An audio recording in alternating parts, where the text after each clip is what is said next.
Dans A Book About You, Charles Haanel dit que l'être humain est un aimant.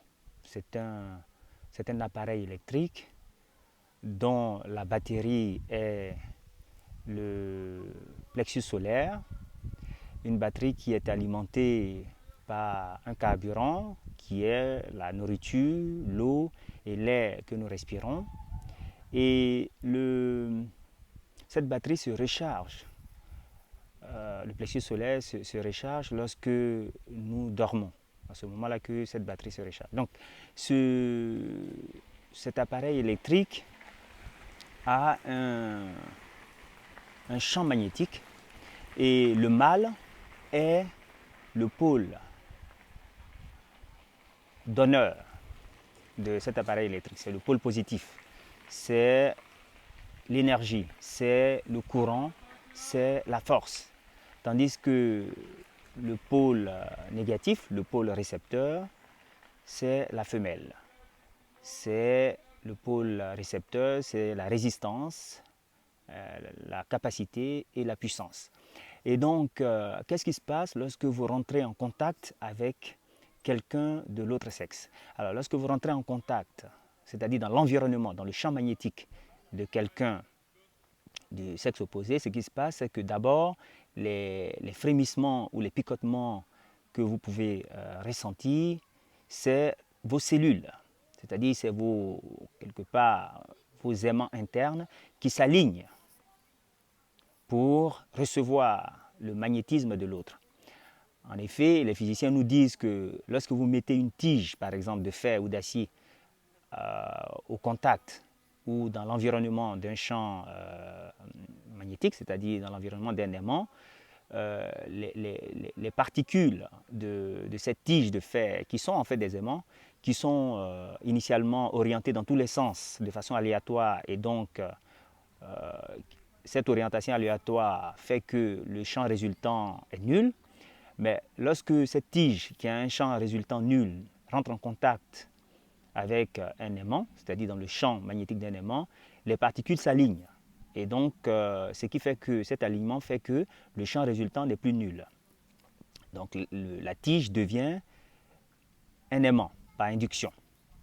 De la même façon, lorsque vous rentrez en contact dans le champ magnétique de quelqu'un de l'autre sexe, ce qui se passe, c'est que vous avez donc vos particules, vos cellules qui s'alignent et qui vont donc s'apprêter à recevoir le magnétisme de l'autre. Alors, qu'est-ce que le magnétisme de l'autre? Le magnétisme de l'autre, c'est l'ensemble de la vie, l'ensemble des angoisses, des ambitions, des peurs, des espoirs. Bref, c'est la totalité de la vie de l'autre que vous recevez. Et donc, vos cellules s'alignent, c'est le frémissement, les frissons, le picotement que vous allez ressentir, qui est le signe de cet alignement, et ensuite vous vous apprêtez à recevoir par induction l'ensemble de la vie de l'autre. Alors, cette vie, vous la recevez de façon inconsciente, c'est-à-dire que ce n'est pas quelque chose dont vous prenez conscience à travers vos 5 sens. C'est quelque chose que vous recevez, non pas dont vous recevez et par le système inconscient, c'est quelque chose que vous recevez et dont vous n'êtes pas informé par vos 5 sens.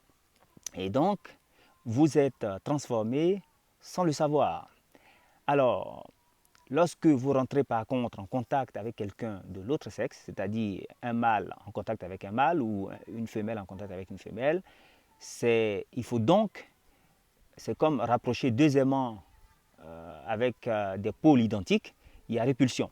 Il faut que l'un des deux change sa polarité. Donc, soit le plus fort des deux aimants va changer volontairement sa polarité, ou alors va obliger l'autre à changer sa polarité.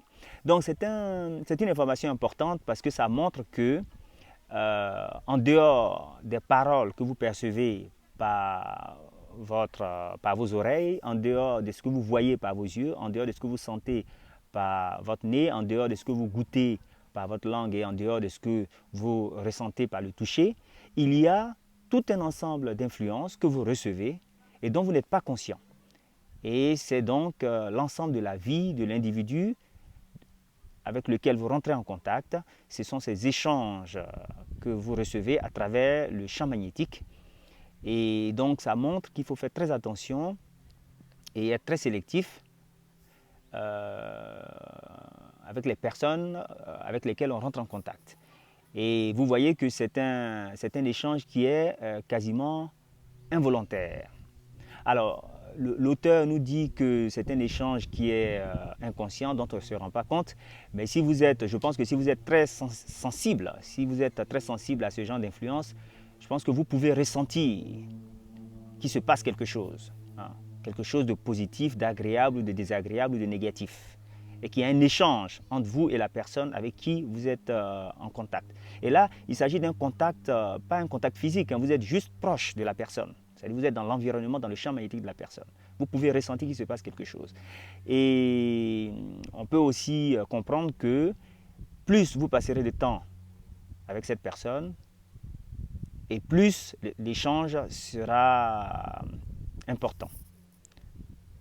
Donc, c'est une information très importante, l'information selon laquelle l'être humain est un appareil électrique, est un aimant, a son propre magnétisme, et que deux personnes de sexe opposé qui se mettent en contact ont un échange qui correspond à la vie de l'un et de l'autre. Il y a un échange magnétique qui se fait. Deux personnes de même sexe qui se mettent en contact ont un échange qui se fait si l'un des deux change de polarité. Et là, nous sommes dans un échange qui n'est pas un échange physique, hein. C'est juste que vous rentrez dans le champ magnétique de la personne. Il n'y a pas nécessairement un contact physique. Lorsqu'il y a un contact physique, dans ces conditions, ce sont les sens qui entrent en jeu. Et à partir de ce moment-là, c'est le système cérébro-spinal qui intervient.